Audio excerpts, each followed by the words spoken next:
In the last video, we discussed one-dimensional motion and how we define different locations along the path of an object. Well, in this video, we're going to dig a little bit deeper and look at how position will change in an object's motion. So let me start with a number line. I'm going to draw a simple number line here. And again, when we're talking about 1D motion, we can plot a motion along a number line. So in math class, when we all had one variable, x, you could plot in math along a number line. And again, that's what 1D motion would look like. So let's start with identifying an origin. I'm going to put 0 meters right here, and I'm going to define that as my first position. So I'm just going to put a little 1 right here to indicate this is where we're starting for this problem. And let's mark some different locations here as I keep going, a little 1 meter at a time. This would be the 1 meter mark, 2 meters, 3, 4, 5 meters, and we'll go to 6 meters.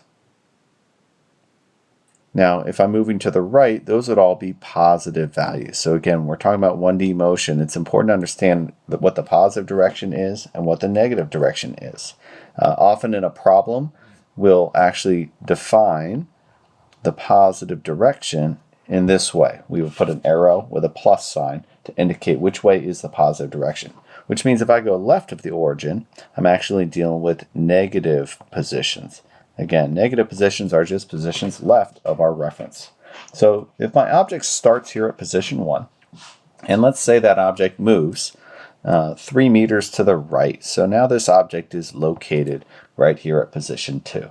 This object has changed its position. And this is where we introduce a couple concepts of how we describe that change of position. The first way we describe it would be to describe its distance. Distance is a term to describe how far something has traveled. And in this case, we're measuring distance with units.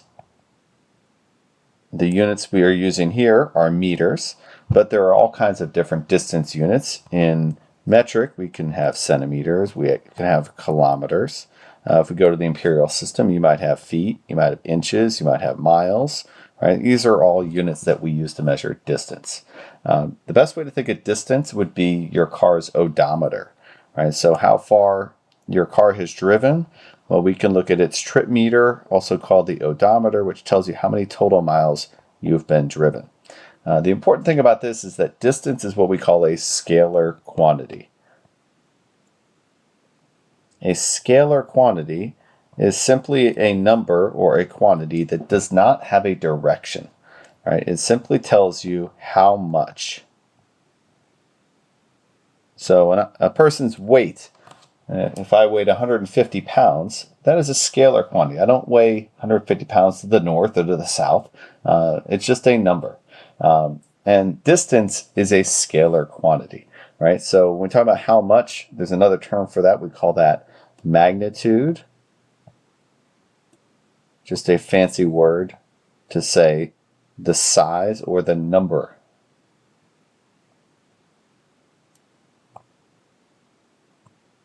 So any measurement you're going to have, whether it's a distance or a temperature or a weight, these are all things that are going to have magnitude, and they could be scalars. Now, when we do have direction that matters, we have another quantity. It's similar to distance, but it's a different term. We call it displacement. And this is one we're going to get comfortable using in physics. If this object moved from position 1 to position 2, we could draw an arrow to the right to indicate that motion. Right? That arrow we call a vector arrow, and that is what a displacement would be. So displacement has a different definition. Displacement is simply the change in position of the object.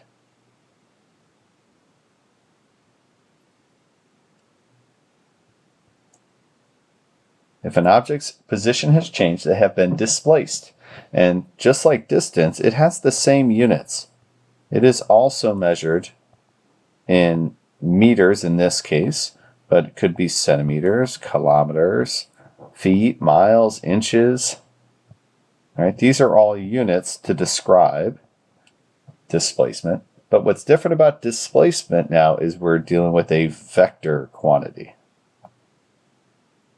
Displacement is a vector, and a vector is defined as having both magnitude and direction.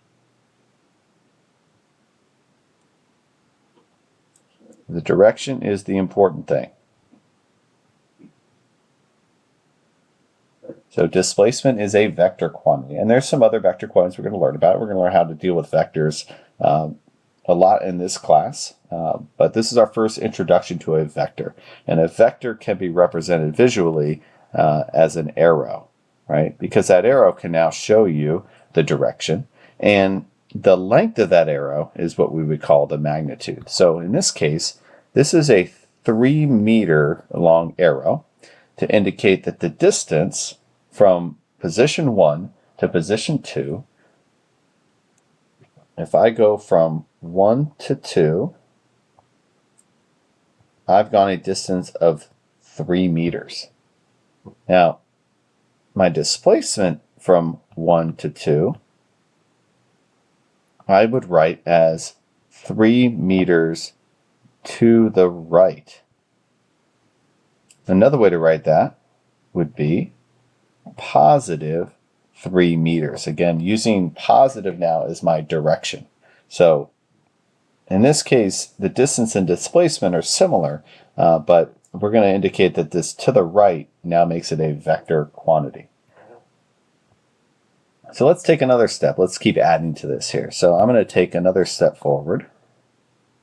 I'm going to draw another arrow, and let's continue our journey here. So we're going to go another 2 meters. So now we'll take another displacement here. And this is a 2-meter jump. And now we are located at position 3.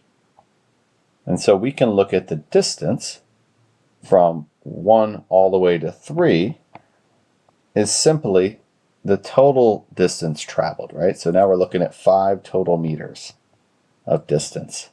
My displacement from 1 to 3, in this case, would be the addition of those two vectors.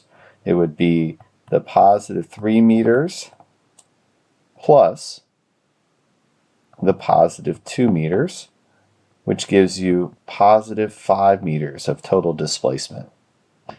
Now, let's look at how we calculate displacement another way here. Obviously, we're adding these two arrows together, but let's add some variables now. So distance, we haven't defined a variable for it. For distance, we're going to use the letter d. D is the variable we use for distance. However, displacement, we use a different variable. We use this variable delta x. The triangle delta, it's a Greek letter, simply means change in, and x is position. And there's our definition of displacement, the change in position. And we can calculate delta x. Anytime we have a change in, delta x is simply the final position minus the initial position. All right, so if I look at this example from 1 to 3, my displacement from 1 to 3 would be my position at 3 minus my position at 1, right? Because 3 would be my later or my final position, and 1 would be my initial position.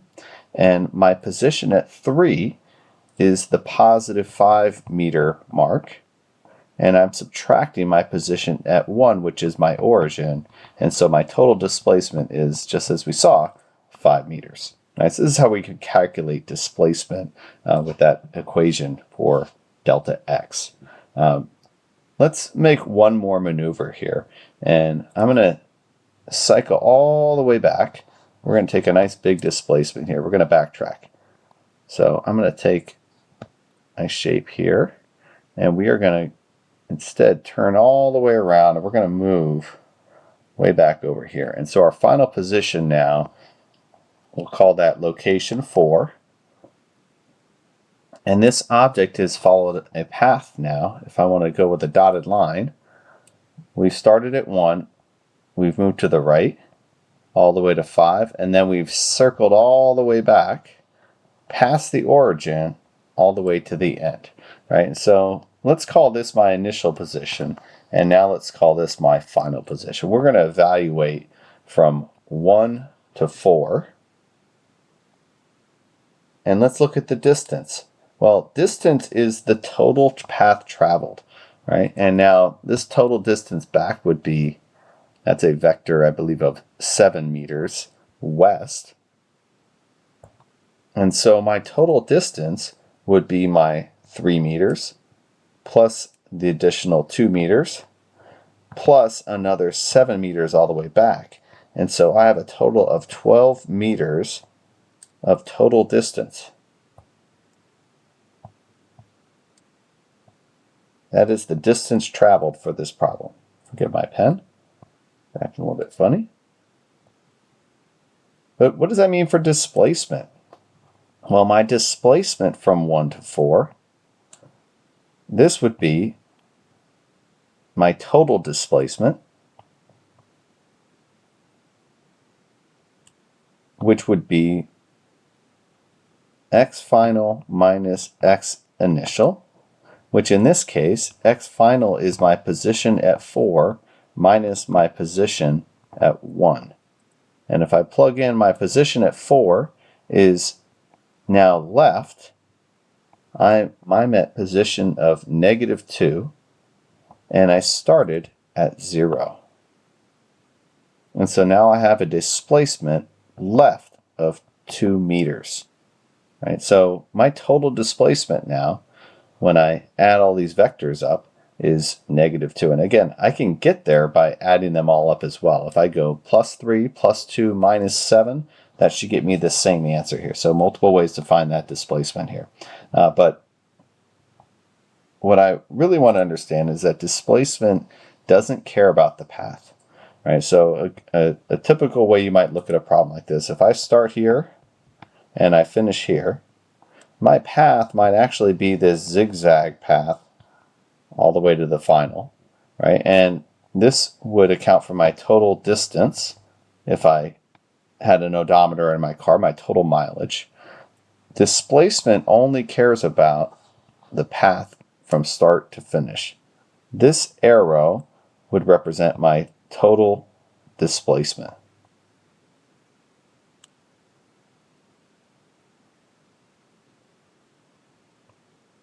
It is my straight line path from start to finish for this problem. So again, this is our introduction to two concepts for measuring how an object's motion can change in one-dimensional motion. One is our scalar quantity called distance, where we only care about how far. Think of the odometer in your car, just keeps running forward. Whether you turn around, go north, south, east, or west, it just continues to run. And this concept of displacement, which measures how our position has changed. Right? If you close your eyes and you only knew where you started and where you finished, you actually don't care about how you got there. So we're going to look at the change in position. We have this simple equation, x final minus x initial, in order to calculate that. And again, the units are the same as the distance. It's a similar concept, but we have to understand the distinction now here between these two terms.